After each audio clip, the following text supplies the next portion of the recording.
Anuman ang mga pagsubok na ating naranasan, anuman ang suliranin na ating pinagdaanan, hindi tayo mabibigo sa ating paglapit at tiwala sa Panginoon.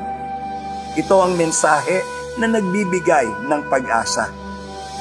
Ito ang mensahe na naghahatid ng benepisyo ng krus ng Kalbaryo. Ito ang kwentong patotoo, benepisyo ng krus ng Kalbaryo. Ang Diyos ay mabuti sa lahat ng panahon. Isang pinagpala at magandang gabi po sa lahat ng ating mga manonood. Ako po si Pastor Jojo de los Reyes at welcome po sa ating programang Kwentong Patotoo, Benepisyo ng Krus ng Kalbaryo. Ngayong gabi po ay ating matutunghayan ang natatanging kwento ng pagpapala at biyaya ng ating mabuting Diyos. Kasama ko po sa gabing ito ang ating lovely couple, Brother Benny and Sister Emmy Legaste. Good evening po, Brother Benny and Sister Emmy. Good evening po, Pastor Jojo. At isang pribilehiyo po na mabigyan ng pagkakataon upang makapagbigay po ng patotoo, lalo na po sa ating mga nanonood, sa mga ating viewers po. At kami po lubos na nagpapasalamat dahil po isang pribilehiyo nga na mabigyan ng pagkakataon kami ni Mrs. na makapagbigay ng testimony at mapagpala naman po ang mga tao. Sister Emmy? Magandang gabi po, Pastor. Magandang gabi po sa nakikinig po. Salamat po sa gabi na to dahil kami po ay binigyan po ng pribilehiyo na makapagsalita, maibahagi po ang aming buhay ayon sa kabutihan po ng Panginoon. God bless po. Good evening po. Amen. Nako, alam po ninyo, Brother Benny at Sister Emmy, nung aking malaman po na kayo ang ating kakapanayamin para dito po sa ating programang Kwentong Patotoo, Benepisyo ng Krus ng Kalbaryo, ay sobrang excitement po ang naramdaman ko sa aking puso sapagkat alam po ninyo, ngayong panahong ito, napakarami ang dumadaing, napakarami ang ikangaho natin ay nakakaranas ng mga iba't ibang klase ng pag-aalala, hindi lamang yung kalusugan kung hindi lalo na sa emosyonal at pinansyal na pangangailangan ng tao. Alam po ninyo, ang mapakarami ho ngayon ay nawala ng trabaho, at marami po ay nakakaranas ng kasalatan sa kanilang pamumuhay. Pero alam po ninyo, alam kong kayo mismo ay isang buhay na patotoo ng pagpapala at pinagpala ng Panginoong Diyos. Maaari po bang maikwento ninyo sa amin, Brother Benny at Sister Emmy, ang pagpapalang ipinagkaloob ng Panginoon sa inyo? Pero siguro simulan natin ito sa maiksing istorya ng inyong pagpapasimula sa buhay, Brother Benny. Amen. Ang lahat po ng ginawa ng Diyos sa buhay namin ay kahanga-hanga po yung ginawa ng Panginoon. Recap po, nung ako'y binigyan ng pagkakataon na mapunta ng Maynila sa edad ko pong 15 taon. Katatapos ko lang po mag-second year noon. Ang isa po sa pinakamagandang ginawa ng Panginoon nung dumating po ako rito sa Maynila, ako po yung nakapagtrabaho sa furniture. Natuto po akong gumawa ng mga upuan ng sasakyan. At okay naman po ang kita nung panahon na yan. Ang naging medyo komplikado lang po nung ako na po ay nakakilala sa Panginoon. Kaya ako po nasabing komplikado dahil nung ako naman po ay nakakilala sa Panginoon, pinaalis po ako ng aking pinapasukan kasi nga po ay saka si-share ko po ng salita ng Diyos doon sa mga kasamahan ko. Ang sabi daw po nila, ako'y nasisiraan na ng ulo kasi lagi daw po ako nagbabasa ng Biblia. At ang sabi ko naman noon, yung time po na yan, mga year 1978.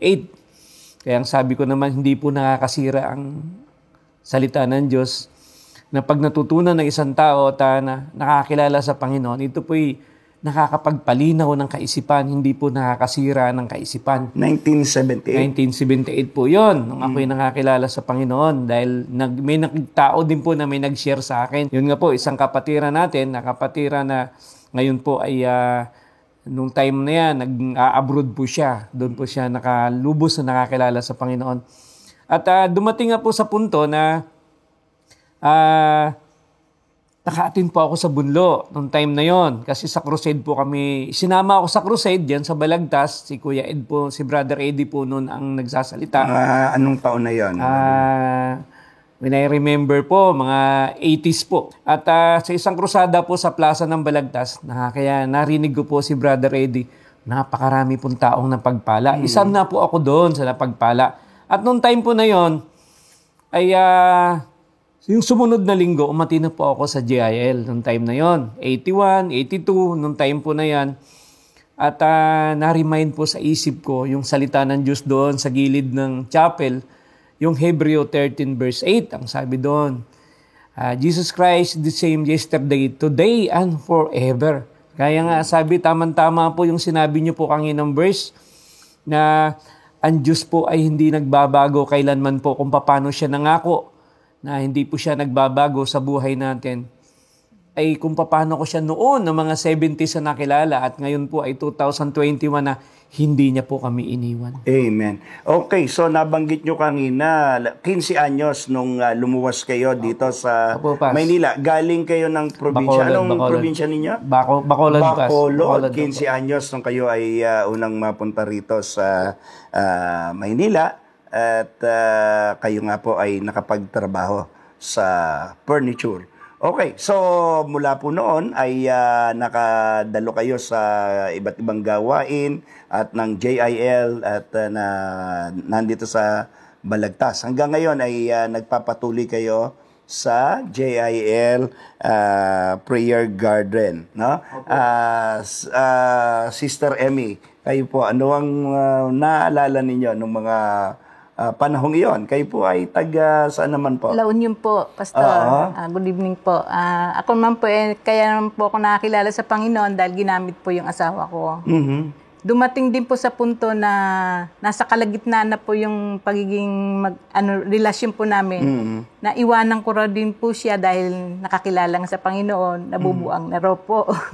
Pero salamat po sa Panginoon dahil kung hindi po siya ang aking nakilala, wala po ko siguro sa kaharapan ng Panginoon ngayon. Kaya ako po yung nagpupuri at nagpapasalamat dahil siya po ang ginamit ng Panginoon sa aking buhay po. Ayan. Mga ilang taon kayo nung kayo maging magkakilala, magkasintahan, Brother Benny? Nung ikinasal po kami ay ako ay 23, siya po ay 22, almost 6 years po kaming nag-nobya.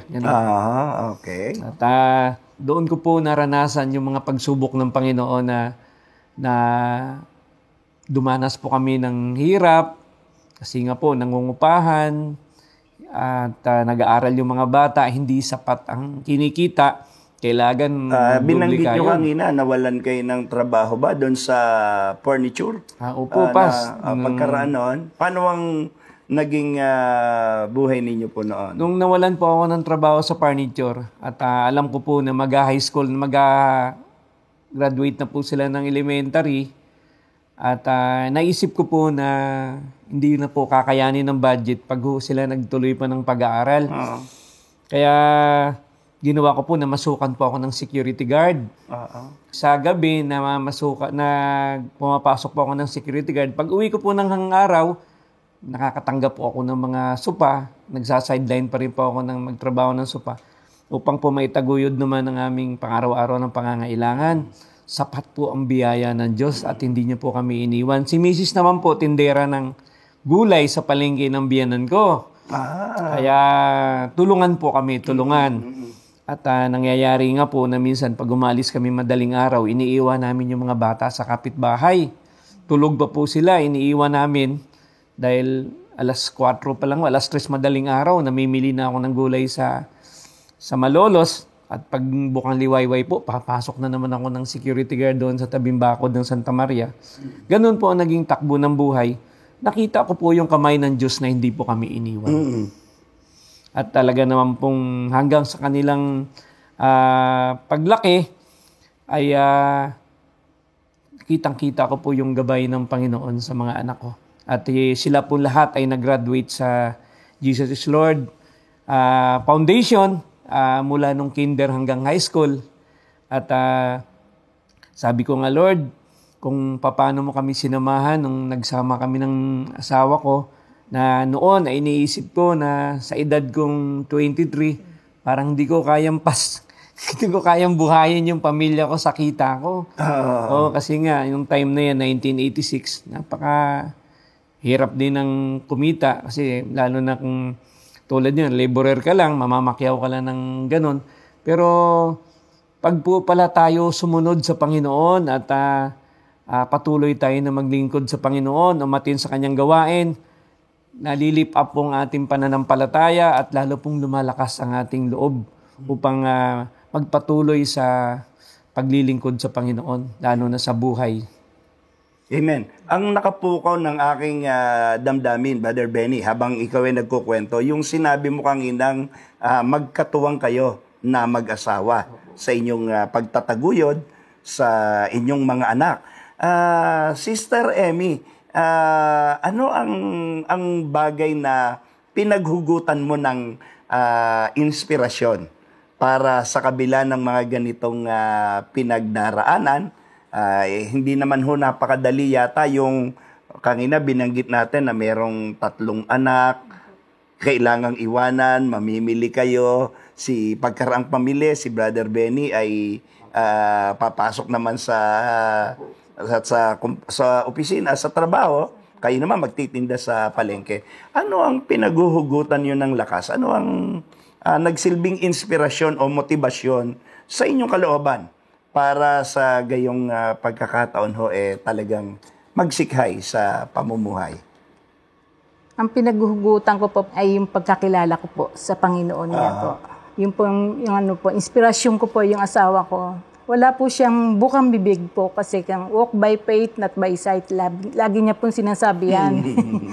Kahit sabi ko, lugi na kako tayo, wala na tayong puhunan.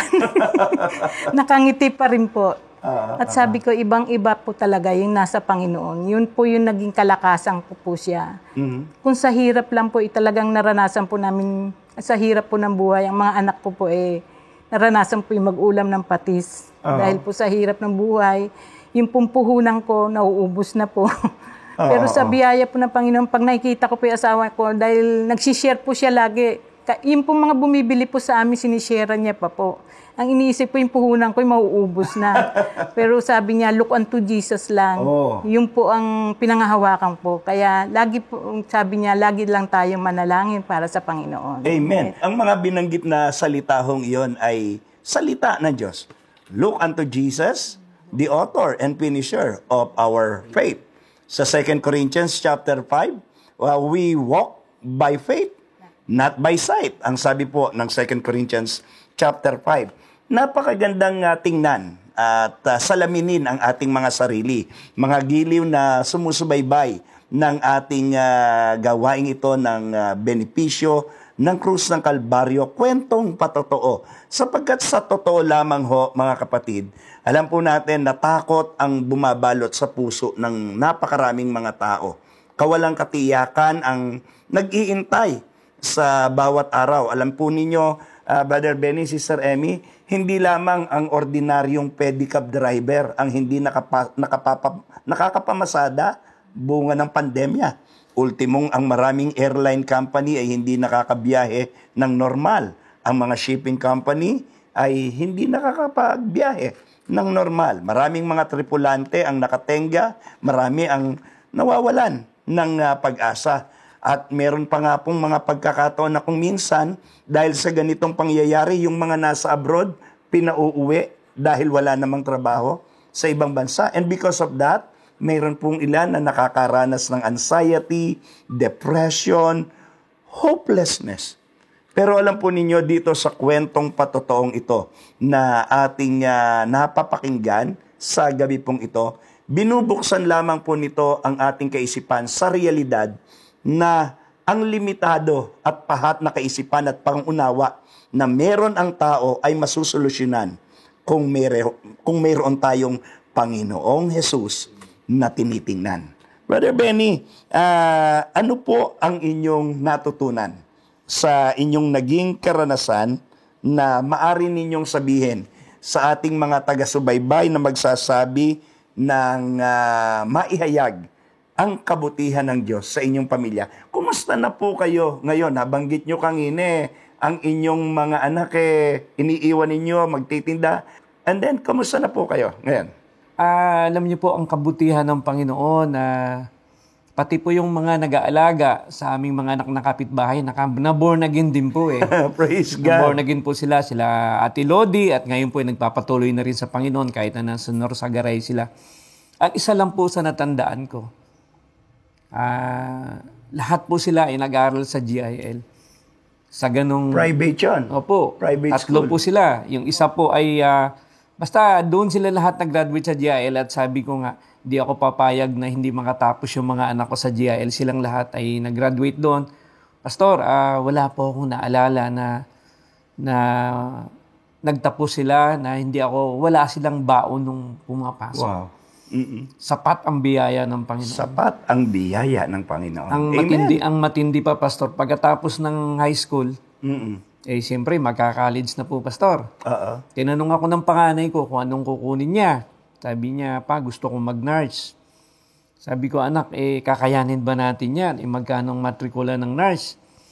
Ang laki nga ng matrikula ng nurse no. Nung time na yon, mga late 2003.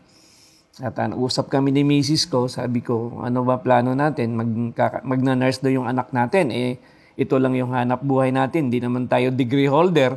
Ito lang isang martilyo at metro lang yung hawak ko. At nung time na yan, i-share ko, Pastor, na nagsara pa nga yung garment na binabantayan ko. Yung nag-work ka na security guard, nagsara. Nag-close. Okay. Kaya sabi ko, Lord, paano na kami? Nag-aaral yung mga bata.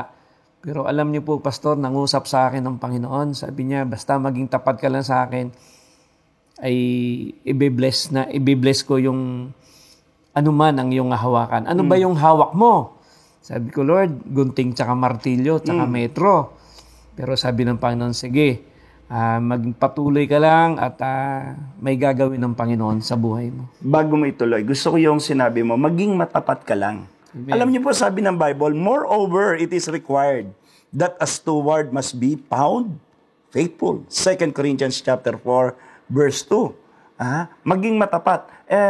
May binanggit ka kanina, ano yung hawak mo? Martilyo. Martilyo at gunting tsaka metro. Martilyo, gunting at metro.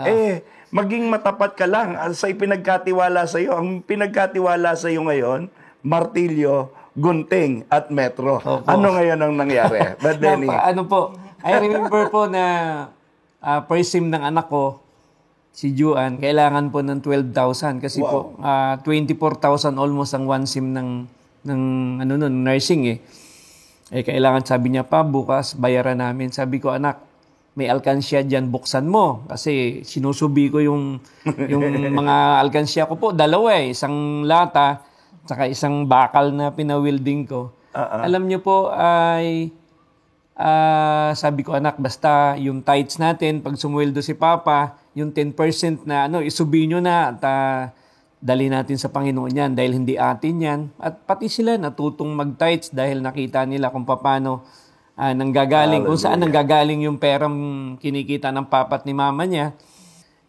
Ayoko naman pong mangutang, ayoko naman pong gumawa pa ako ng paraan, naisip ko yung alkansya buksan. Pero kulang pa rin 6,000 lang yung laman ng wallet ng alkansya, puro barya pa. Nung time po na yon ay Sabado. Monday po yung bayaran. 12,000 nga ang kailangan. Kasi mag-i-exam nga.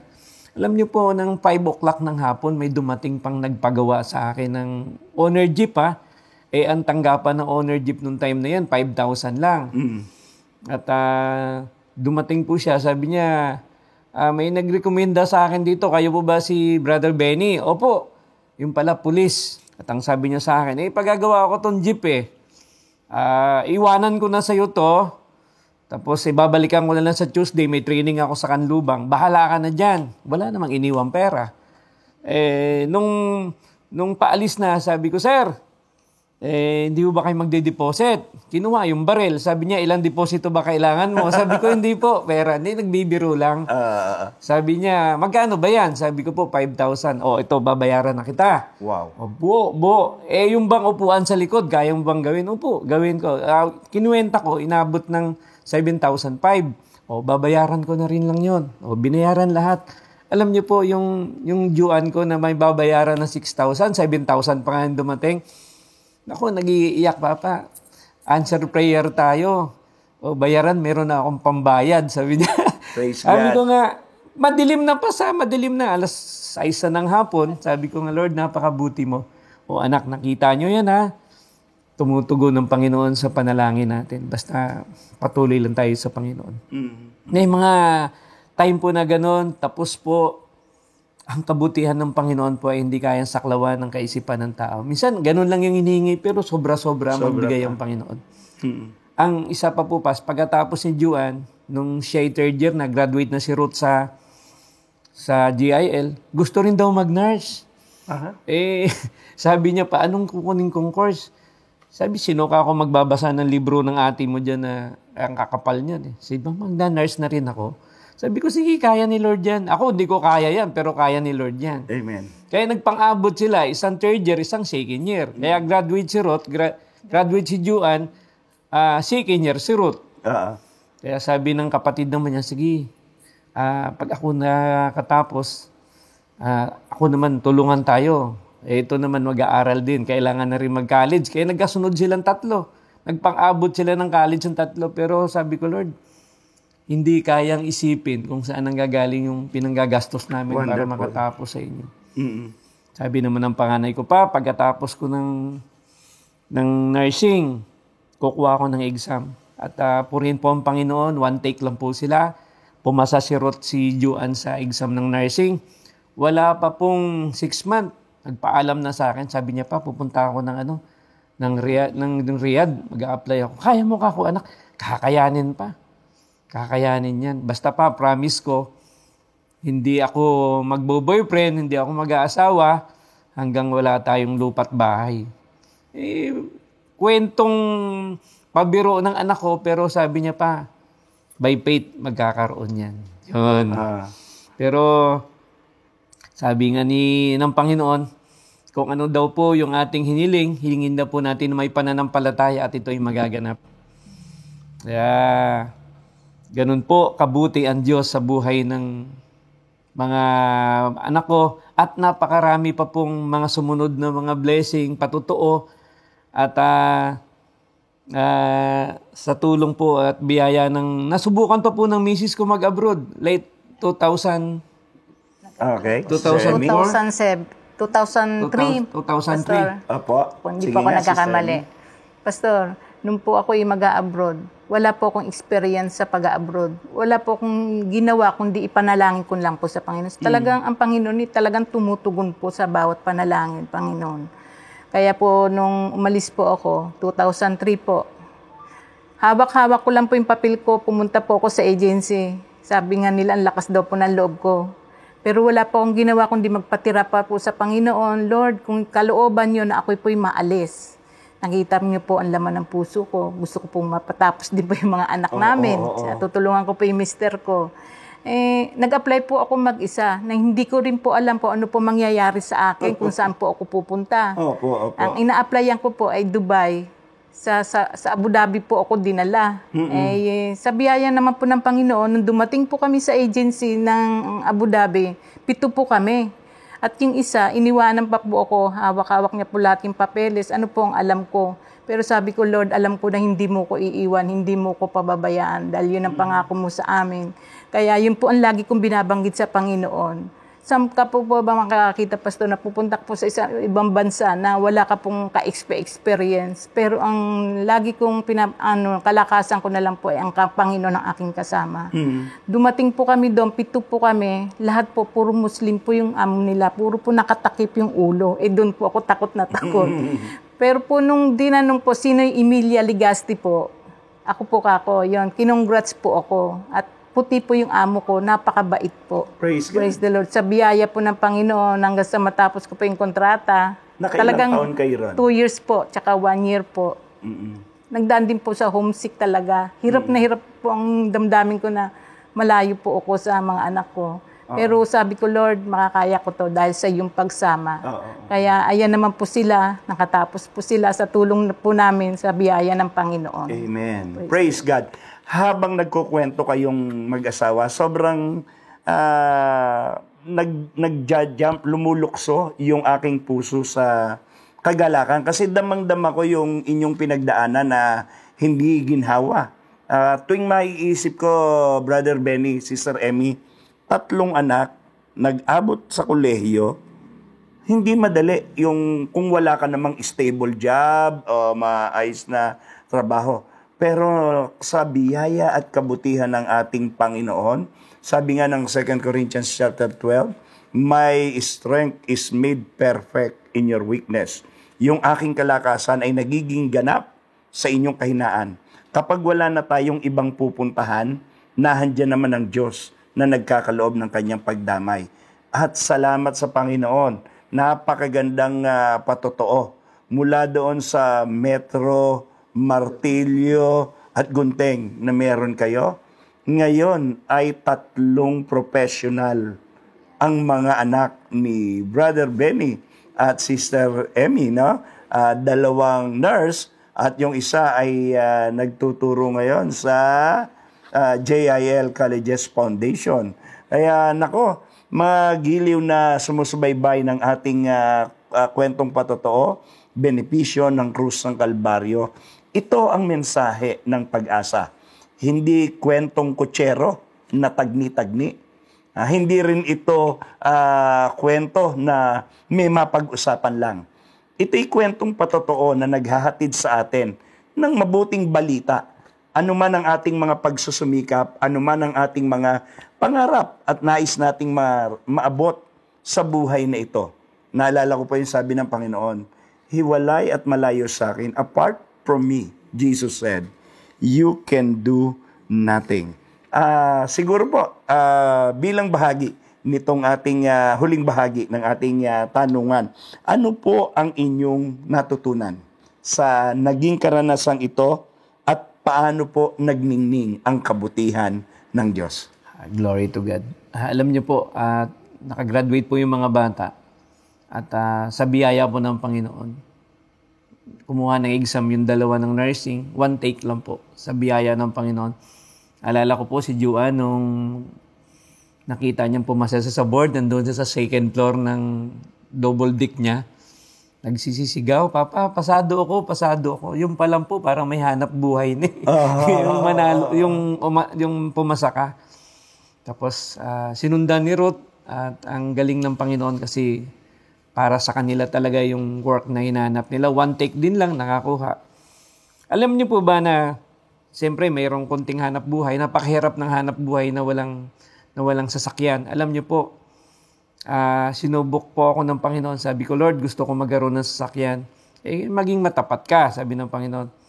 Ano muna ang bibilin ko? Unang binili ko, seatbelt ang binili ko. Wala pa akong sasakyan. Seatbelt muna. Step of faith pa rin. Bakit daw? Pinagtawanan ako ng iba. Ba't daw seatbelt yung binili ko? Kasi ako gusto ko sumunod sa Panginoon. Kasi, kailan may seatbelt ka? Una po, tricycle. Binigay ng Panginoon. Blessing din po yun. Tapos sabi ko, Lord, hindi kasya yung supay. Kinakarga ko. Pray uli. Pinalitan ng Panginoon ng owner. Alam niyo po talagang ang Panginoon ay hindi po siya maramot. Lahat po ng ninais natin na ayon sa kanyang kalooban, ibibigay po ng Panginoon. Kami nga po, sabi ko, Lord, nasa edad ko noon ay nasa 45 na noon. Sabi na Mrs. pa, basta ko binantatin sa Panginoon. Pagating ko ng 50, may bahay na tayo. Kahit walang sasakyan. Alam niyo po, nasabi ng Juan ko, Pa, pagtungtong ko ng Saudi, mangutang ka na. Mangutang ka na. Kaya ko na yon. Sabi na, alam niyo po, totoo po yon. Yung bang faith na parang like a child, na parang ganun lang. At grabe ang Panginoon sa ginawa sa buhay ng mga anak ko, sa amin, yung mga blessing na binigay niya sa amin. Minsan, pag naalala ko, Lord, sabi ko, napakabuti mo. Walang dahilan para hindi kami magpatuloy na maglingkod sa inyo. Amen. Kasi ito, bagamat ito pansamantala lang yung mga bagay na to, ang mahalaga ay nakilala ka namin ng tunay na nagpapala, hindi mo kami iniwan, ginamit mo yung mga pastor namin sa church upang kami pagpalain, lalong tumaas ang aming pananampalataya, ang mga kapatiran na nanalangin. Lahat ng ginagamit mo, especially Brother Eddie Villanueva, na lahat po ng pinangaral niya ay naging totoo sa buhay namin. Sa buong pamilya ng Villanueva, pagpapala po yan sa aming buhay. Glory Kung hindi to po God. dahil sa kanila, hindi po namin naabutin yung ganitong mga kalagayan sa buhay. Praise God. Ang isa po sa mga hindi ko po makalimutan na blessing na binigay ng Panginoon sa akin nung ako'y nag-birthday last 2015 at niregaluhan nga ako ng anak ko ng isang magandang sasakyan. Alam niyo po, pag ang blessing nung nandoon ako sa loob ng sasakyan ko, natatawa kami ni misis ko. Kinukurot ko yung sarili ko. Sabi ko, Lord, bagay ba sa akin yan? Kalabaw lang yung dating sinasakyan ko. Alam niyo po, sabi ko nga, Nak, sobrang treasure ang Ephesians 6:2. Mga anak, sundin ninyo ang inyong mga magulang. Ito'y may kalakip na pangako. Lalawig at giginhawa ang inyong buhay dito sa lupa. Kaya yung mga bata, kabisado nila yung verse na yan. Sister Emmy. Praise the Lord. Ako rin po, ang natutunan ko rin po, Pastor, yung mula nung nakakilala po ako sa Panginoon, wala na pong hihigit sa buhay mo, kundi yung pagsunod mo lagi sa Panginoon. Dahil nakita ko po rito, Pastor, nung wala pa po ako sa Panginoon ang buhay na wala talaga sa Panginoon, useless po Napakalakas ko pong kumita sa pagtitinda. Talaga pong kahit linggo po binibigay ko. Pero baliwala. Kaya rin po ako nakilala sa Panginoon dahil ginamit rin po itong mga anak ko na ito. Nagtitinda ako. Lahat talaga napakalakas po ng negosyo po namin sa gulay. Pero bakit yung anak ko po yung nagkakasakit? Sabi po nito, ibigay mo kasi yung araw ng linggo para sa Panginoon. Ang nakita ko po talaga rito, Pastor, yung pagsunod sa Panginoon. Wala na pong napakasarap na buhay kundi yung makakilala ka sa Panginoon. Amen. Praise the Lord. Yun lang. Obedience, ika nga, is better than sacrifice. Mga magulang at kapatid, sabi po ng salita ng Diyos in 2 Corinthians chapter 8, verse 9, hindi kaila sa inyo ang kagandahang loob ng ating Panginoong Hesukristo. Kahit na mayaman, naging mahirap siya upang mapayaman kayo sa pamamagitan ng kanyang pagiging mahirap. Mga giliw na kaisa namin sa atin pong gawaing ito, ang benepisyo ng krus ng Kalbaryo, mga magulang at kapatid, sa gabi pong ito ng ating kwentong patotoong ito. Alam ko po na marami kayong narinig, marami kayong mga aral na natutunan sa pamamagitan po ng kwentong patotoong ito ni Brother Benny at Sister Emmy. Ang kwentong patotoong ito ay naghahatid ng benepisyo ng krus ng Kalbaryo sa atin. Hindi madali ang kanilang pinagdaanan. Mula sa kahirapan, nakita po natin kung paanong iniangat ng Diyos ang kanilang kabuhayan. Mula sa isang ordinaryong motorsiklo, ngayon po ay magagandang sasakyan at mga pagpapalang sariling tahanan, di ba, Brother Benny? Amen. Na dati sila po ay nangungupahan lamang, pero ngayon po ay ipinagkaloob ng Panginoon sa kanilang buhay. Kung tutusin, mga magulang at kapatid, isang ipagpapasalamat natin. Hindi naman nasusukat ang biyaya ng Diyos sa mga material na bagay lamang. Ang lahat pong ito ay bahagi ng pagpapalang kaloob ng Panginoon. Mind you, ang biyaya po ng Diyos ay ika nga po natin ay holistic. Spirit, soul, body, materially, financially, and most of all, spiritually, and even physically. Sa lahat ng ito pa, mga kapatid, batid po natin, anuman ang inyong pangangailangan, anuman ang ating pangangailangan, ang Diyos po na nakakakita ng lahat ng ito ay handang sumagot at tumugon sa bawat isa sa atin. Nawa ang mensaheng ito na inyong napakinggan ngayong gabi, ang kwentong patotoo ng benepisyo ng krus ng Kalbaryo, ay maghatid din ng pagpapala sa inyo. May pag-asa sa likod ng dilim na bumabalot sa ating mga pamumuhay.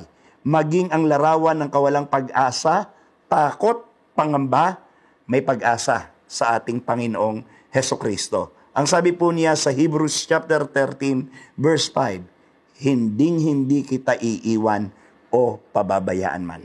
Giliw na sumusubaybay ng ating programang ito, nais ko pong sa sandaling ito kayo ipanalangin at makatanggap tayo ng benepisyo ng krus ng Kalbaryo.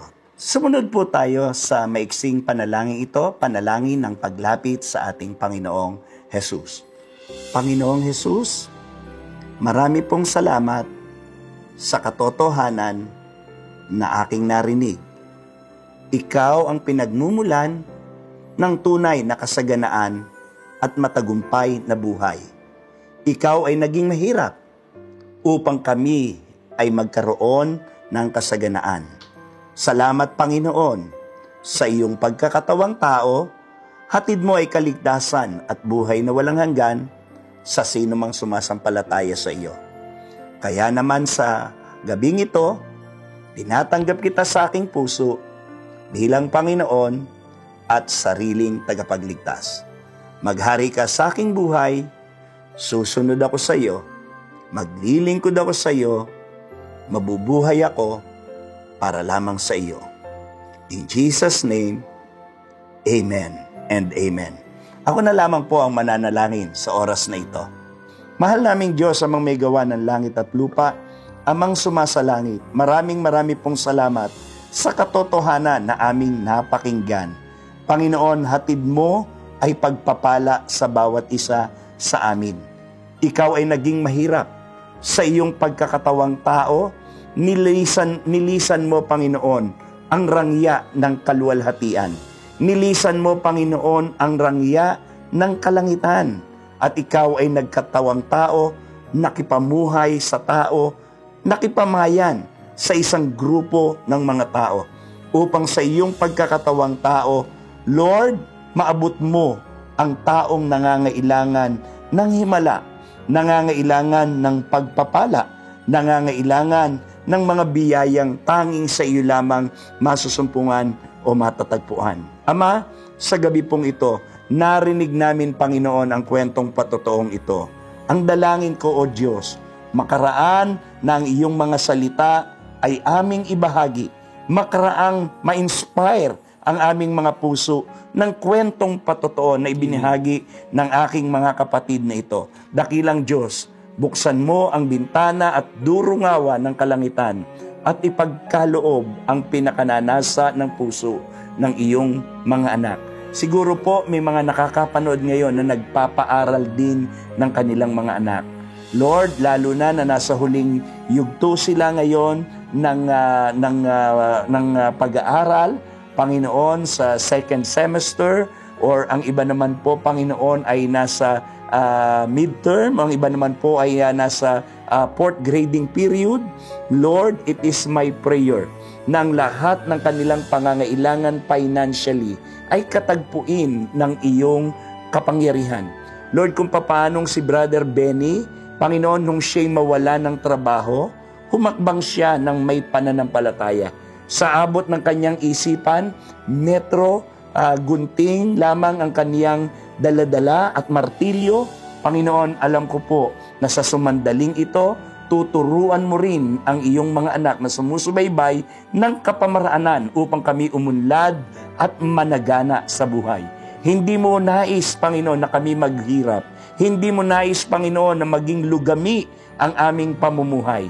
Sa halip, nais mong pagpalain ang bawat isa sa amin. It is my prayer, O Lord God, iunat mo ang iyong mapagpalang kamay mula sa kalangitan at dakilang Diyos, tulungan at turuan mo kami na magkaroon ng isang mabuting hanap buhay at pagkakakitaan upang kung magkagayon, bawat pangangailangan ng iyong mga anak ay magkaroon ng katugunan. Dalangin ko rin kung merong may sakit, may karamdaman, iunat mo, O Diyos, ang iyong mapagpala mapaghimalang kamay mula sa kalangitan, and may there be a release of your healing anointing towards your people. Lord, anuman ang sakit, anuman ang karamdaman, Panginoon, sa pangalan ni Jesus, idaloy mo ang himala na nanggagaling sa iyo. Even, Lord God, anuman ang problema ng pampamilya, anuman ang usapin sa husgado, anuman ang problema sa pananalapi, Panginoon, buksan mo ang bintana at durungawan ng kalangitan at pagpalain mo ang lahat ng kaisa namin sa gawain ito ngayong gabi. Panginoon, maraming pong salamat. Sa iyo namin ibinabalik ang lahat ng papuri at pasasalamat sa ngalan ni Jesus. Amen. And amen. Praise God! Maraming salamat, Brother Benny at Sister Emmy. At pinaunlakan ninyo ang ating kwentong patotoo, benepisyo ng krus ng Kalbaryo para maibahagi sa ating mga manonood. Brother Benny, Sister Emmy? Sa lahat po ng nakasubaybay ng aming buhay na patotoo, ang akin lang po ay maglingkod po tayo sa Panginoon. Kasi po sa ating paglilingkod, doon po tayo titingnan ng Panginoon kung gaano tayo katapat na naglilingkod sa Kanyang ubasan. At doon din po titingnan ng Panginoon at ibubuhos niya yung pagpapala na ating pong ninanasa pag tayo po tuluyang sumunod sa kalooban ng Diyos. To God be the glory po. Praise the Lord. Tayo po ay tumanggap lamang po tayo sa Panginoon. Tanggapin natin siya na bilang tagapagligtas sa ating buhay at lagi tayong mag-share ng salita ng Diyos. Sa Diyos po ang lahat ng papuri. Praise God! Tunay nga po na tayo ay magtatagumpay sapagkat si Jesucristo ang ating kaagapay. Muli po, ako po si Pastor Jojo de los Reyes at pagpalain po tayong lahat ng ating Panginoong Jesucristo. God bless you more and more.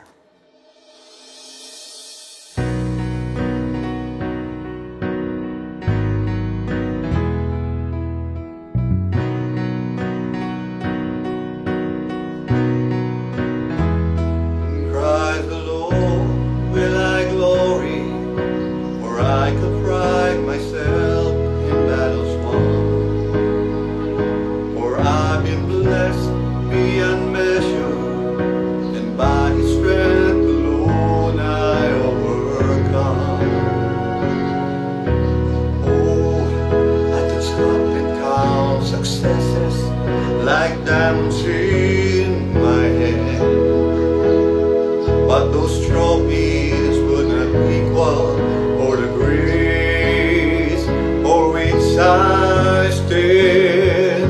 And Christ alone I place my trust and find my glory in the power of the cross. In every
my soul's upon.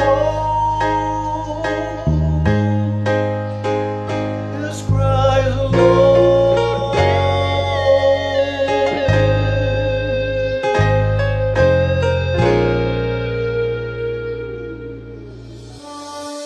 Ano man ang mga pagsubok na ating naranasan, ano man ang suliranin na ating pinagdaanan, hindi tayo mabibigo sa ating paglapit at tiwala sa Panginoon.